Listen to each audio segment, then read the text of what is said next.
Hello, in just a moment, the press preview as we take a look at the morning newspapers. First, though, our top stories this evening. EU leaders are meeting in Brussels to decide whether to accept or reject David Cameron's vision for a new relationship with the UK. Pope Francis has criticised the US presidential hopeful Donald Trump, saying his views on immigration are not Christian. And dozens of convicted murderers could now appeal their sentences following a Supreme Court ruling on a controversial law called joint enterprise. Hello there, you're watching Sky News and the press preview. In the next half hour, we'll see what's making the newspaper headlines with the historian and author, Alex von... How'd you say it now? Tunzelmann. I've said it 3 different ways. Tunzelmann. And the associate editor of the Mail Online, Jake Wallis-Simons. Front pages. Move on quickly. Daily Telegraph says 80% of Britain's biggest companies will vote to stay in the Union regardless of the deal the Prime Minister gets in Brussels. The Metro also reports on those negotiations. It says David Cameron has promised to walk away if his demands over benefits and sovereignty aren't met. The Guardian describes the talks as the biggest gamble of the Prime Minister's premiership. It says EU leaders have warned Mr Cameron that he only gets one chance to strike a deal.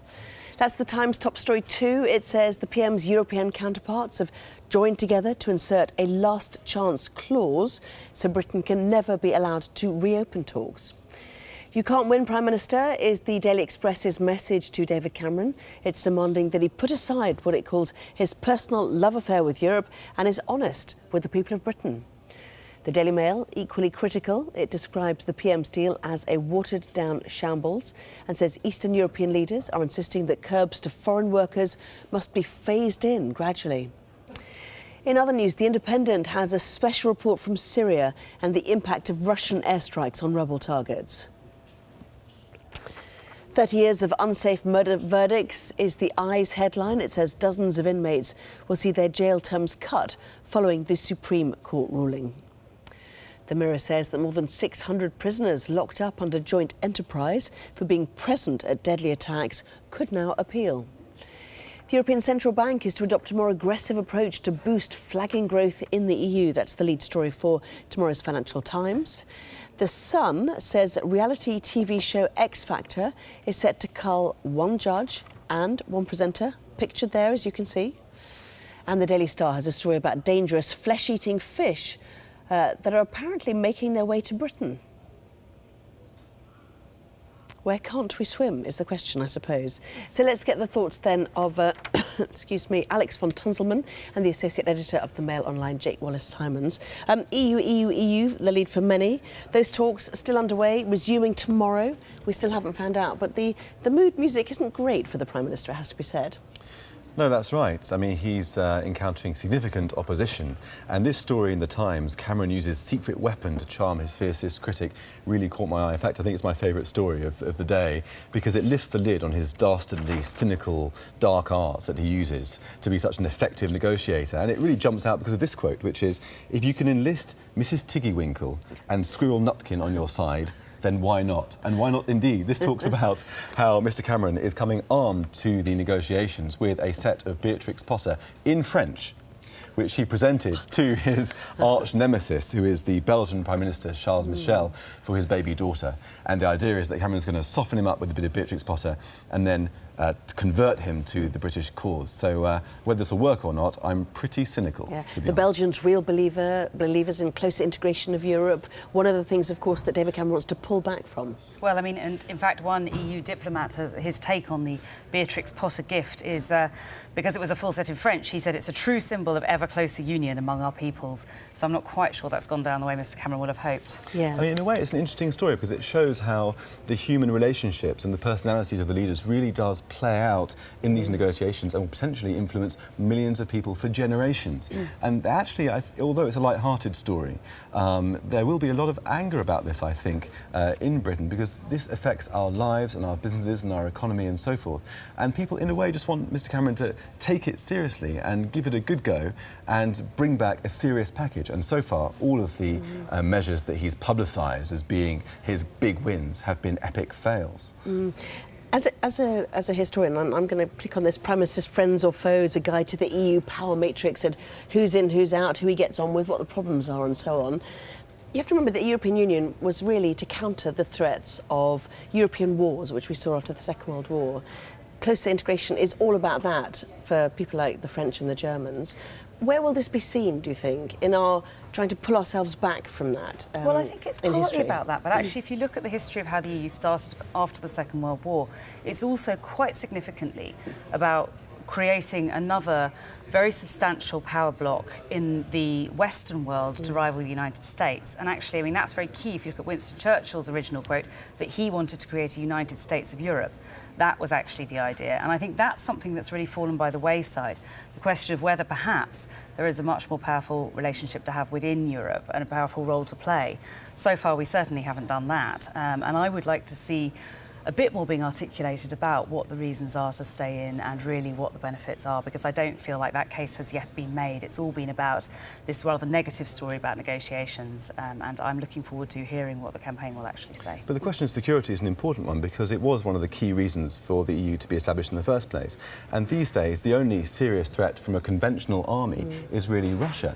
And if Russia were to attack the EU, with or without the EU, would be no deterrent at all. We're talking about NATO, aren't we? I mean, NATO and Russia are the real sort of powers that are at loggerheads. And apart from Russia, we're looking at an age of warfare that's asymmetrical, that's unconventional, where you have terrorist threats within our cities rather than, you know, big armies and military hardware that are across a particular front line. And you don't think cooperation on intelligence, for example, which is something that the EU leaders can do, you don't think that's a benefit in fighting that asymmetric war? Well, cooperation in intelligence happens anyway. We cooperate most closely with the Americans. They're clearly not in the EU. And when people talk about cooperation in Europe as being key to remaining in the EU, I point to the migrant crisis. What has the so-called cooperation between the member states done to resolve the migrant crisis? I mean, in October, there was a big announcement that they're going to disperse, I think it was 18,000 migrants around Europe. 500 have been moved. Cooperation isn't working. Yeah. Everybody is trying to watch their own back, watch their own electorate. And Mrs. Merkel saying that she's going to throw open the doors to migrants is harming the rest of Europe. And actually, it's migration, that issue that they're talking about in Brussels this evening. They'll come back to the idea of the EU reform deal tomorrow morning. And Austria already outlining that it wants to put limits on the number of asylum seekers it'll allow in, already pulling back from that idea of sharing out the response to the migrant crisis. That's right. Probably. You've had some quite draconian measures from Denmark, for instance, you know, taking migrants' money off them when they come in to the country. And these sorts of measures are an overreaction, which sort of reflects the shambles that the EU is in at the moment. In terms of the front pages, you know, the scepticism and the gloom perhaps there, the face that says it all, the Euro MPs threaten to kill it off, the reform deals aren't going, well, no progress, I think, is how Downing Street sources are talking about it. Also, the Times there, this is your last chance. The idea that a last chance clause is being reinserted, so we can't reopen these discussions. That's also the lead for The Guardian as well. So everyone kind of hedging their bets on where this is going. But the plan was to have a cabinet meeting on Friday so that the Eurosceptics could finally come out and speak their mind come the weekend. It could all be put off. It could go into the weekend. So we'll have to kind of wait and see, won't we? The migrant crisis you talked about, that's front page, isn't it? Of this story in The Independent. From the smashed village of Al Rabia, you can watch the shells exploding. By the roadside, the soldiers of the Syrian army's Latakia front are tasting the fruits of victory, the impact of Russia on this war. But inside the papers, they're talking about Britain's contribution to the air campaign, aren't they, inside The Times? That's right. The Times reports that British airstrikes in Syria hit just 7 ISIS fighters. And the bitter irony is not only have we managed to kill just 7 fighters, but they were not killed with our brimstone missiles, which, if you remember, when the vote was going through Parliament, they were apparently the reason why we were wanting to take part in the campaign in the first place, because they're so precision, they have such a precision sort of technique that's very, very accurate, that can sort of behead the ISIS high command without harming civilians. And this is a very, very depressing and actually absurd and humiliating story for Britain, because we had a story earlier in the week about how ISIS is experiencing a real problem in cash flow now that the coalition airstrikes are sort of bedding in and taking hold. And they're cutting the salaries they pay to their fighters by 50% and offering cut-price ransoms of $500 to try and raise a bit of cash. And it's just a bit sad to see that Britain doesn't seem to be playing any significant role in that. Except they are, because they're not necessarily hitting fighters, they're hitting infrastructure, and more importantly, oil infrastructure, which is possibly where the finance comes from. If they can't hit the fighters, how do they hit the infrastructure? Sorry. Well, I mean, as it's actually, it's rather hard to hit individuals. individual fighters. I mean, I think it's slightly unrealistic to expect that airstrikes are going to take out, with pinpoint accuracy, the bad guys. I mean, this isn't a Hollywood movie, you know, that's just not how it works. I think this was a reason that some people, including me, were quite sceptical about airstrikes, first of all, because can you really solve a problem like this with airstrikes? I do think it's worth hitting the infrastructure on that basis, because I do actually think a kind of economic squeeze on ISIS could be significantly useful. But I'm not really sure whether 7 fighters is either here or there. Let's move on, shall we? More foreign news. It's all foreign news, I suppose, isn't it? Which is President Obama going to Cuba. Now, this is one of your specialist areas, isn't it? Because you wrote a book about the Cuban Missile Crisis. So how big a deal is this, if you can put it in context? Well, this is a very big deal. I mean, the relationship between the US and Cuba has spent half a century in an extremely bad state. And the reason for that really is that when Fidel Castro's revolution came in, the United States reacted very strongly to that, even though in fact the revolution was not communist when it initially happened. It's a common misunderstanding. In fact, originally it was nationalist, and the first government Castro installed was in fact slightly right of centre. There was then a long period of misunderstanding between the US and Cuba, which ended up with the Bay of Pigs invasion. It was actually at the point of the Bay of Pigs invasion that Castro declared himself socialist, and that Cuba then proceeds from then. And then we've had this kind of half a century of embargo and no talks at all. And of course, many amusing cases, as it turned out, of the CIA trying to kill Castro with exploding cigars, exploding seashells because he's a keen diver, poisoned milkshakes, lots and lots of rather wacky schemes from the CIA. So finally, Obama has actually made some serious progress on this, which, I mean, the Telegraph applauds, and which I absolutely think is one of the things that we can genuinely say is an achievement of his presidency. He's finally managed to take down some of those walls. And if he goes to Cuba, that really will be a very big deal indeed. An American president hasn't been there for a very long time, and it will be exciting. And he is very popular in Cuba. I remember being there during his election, and it was notable that around Cuba you could see that Raúl Castro had actually adopted the slogan, "Yes, we can." Funnily enough, Raúl Castro wrote a book called Si se puede, which is Spanish for "yes, we can," many years before, and he decided to resuscitate that at this point. So everywhere in Cuba it said, "Si se puede." So this is... No suggestion Obama stole it from him? Well, I mean, who knows? Absolutely, it is possible. I don't think so. That would kind of be ironic, wouldn't it, I suppose? Let's talk about Labour, shall we? Their policy for Trident, still kind of making headlines here. But this is the idea for nuclear planes. You'll have to explain.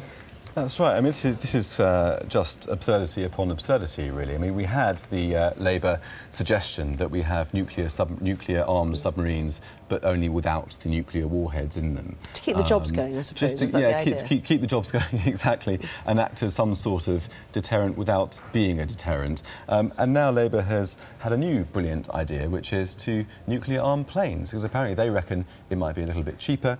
The fact that this was technology that was last relied in Britain in the 50s and 60s doesn't seem to be any deterrent, if you'll pardon the pun, to Corbyn and his motley crew of shadow cabinet ministers. And in the Daily Express, there's the story on page 2 that unions have threatened to kick Jeremy Corbyn out of office if he doesn't improve his performance. And with this news about nuclear planes, these bizarre policy announcements, it looks like that time may be coming soon. Well, I think people do keep hoping it will be from your side of the political fence, but so far not. But I would say that it is, I think, quite depressing that at this point Labour are tying themselves in knots talking about Trident, when I do think there are bigger issues. Personally, if I were in charge of the Labour Party, we'd be talking about nothing but the NHS right now, and it surprises me that they're letting themselves... Well, I mean, of course, when it comes up as a voting issue, absolutely. But I do think that there are, at the moment, bigger fish to fry. Interesting. Lots more still to come, including news that will undoubtedly have you cheesed off. Back in just a moment. Welcome back to the press preview, taking a look through the newspapers, joined this evening by Alex von Tunzelmann and Jake Wallis-Simons. Welcome back to both of you. The Pope, a controversial statement possibly, beyond his comments on Donald Trump, about contraception and the Zika virus. What's he said? Well, this seems to be a story about, because the Zika virus, as we know, seems to be creating birth defects in babies, that he has actually said that contraception, not abortion, crucially, but contraception may be a lesser evil under the circumstances. And I think this is very interesting because, of course, this has been a great controversy within the Catholic Church. And actually, the Eye points out that there was a previous precedent, which he's mentioned, which I wasn't actually aware of, that Pope Paul VI actually issued a dispensation allowing nuns who risk being raped in a conflict to take birth control pills. So he's building on that, and he's saying perhaps contraception is right, but he's been very clear that abortion, as far as he's concerned, is not a lesser evil. So I don't think they're going to go down that road, but I think actually a lot of people in Latin America are probably quite relieved to hear this. This might make a difference. It's interesting because it reinforces his image as a populist pope, or a popular pope outside the Catholic faithful around the world. He is the sort of fuzzy pope, the trendy pope, the one that everybody loves to love. But in a way, he's trading that for harmony within the Catholic Church, because I know that he is hated by the Catholic right wing. And this will only add to the division within the Church between the people who love him and the people who hate him. But this is about his backyard, isn't he? You know, he's an Argentine. This is South and Central America. You know, it's the people he would And I would feel also great say, resonance I with. think it's a pretty clear choice between, you know, annoying some right-wingers and actually sparing a lot of children potentially quite a miserable life. I don't think he would have any trouble making that decision. And he is from a sect within the Church who works specifically with the poor, so he would have grown up with a lot of people affected, badly affected by health problems like this, AIDS and now Zika. So it's something that he certainly will feel personally. Yeah. Let's move to the Times, shall we? Right up the top there. Police to spend millions trawling Heath papers for child abuse. Given what's been happening with Bernard Hogenhow, the Met Police Commissioner, this is interesting, isn't it? This is unbelievable. I think the reaction across Britain is going to be, oh no, not again. More millions of taxpayers' money wasted on investigating supposed historic allegations against a public figure who is deceased. They've got 4,500 boxes of documents in the Bodleian Library that hasn't been catalogued, it's just dumped there. And now police officers, who perhaps aren't known for their academic prowess, are going to be tasked to sift through all of this material like historians and try to establish whether or not She'd love to get her hands on it, wouldn't you? Absolutely. Yeah, well, as a historian, yes. I mean, And try to establish whether or not he was guilty of this crime. It's unbelievable. They're trying to track down any surviving crew on his yacht over wild claims that he abused a boy before throwing him overboard. And you'd have thought they'd have learnt their lessons after all the millions that have been wasted and the wild allegations that have gone wrong and the apologies that have been made and haven't been made.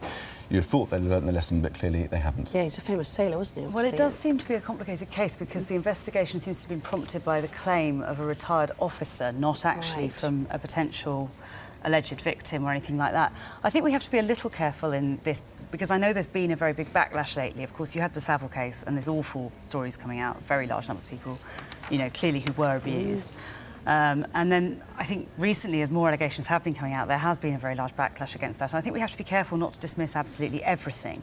Although I would say in this case, this archive is his official documents and papers. So I do think that's kind of, I'm not quite sure what the value of that is going to be. It does sound to me like that's an archive that really historians would be more interested in, but I don't know. I don't know what. We've just got a minute left, so we do want to get to your two final stories, I know, which is this one, which everyone... Oh, no, not that one. Hold on. This one, which everyone would have been sort of thinking out loud, but somebody's finally said it, have they? Oh, poor old Prince William. he's been ribbed by an old friend who said he hasn't changed much apart from he's lost a bit more hair. And life must be tough at the top. I mean, in a way, it's sort of God's divine joke that, you know, you've got it all, I'm going to take your hair away.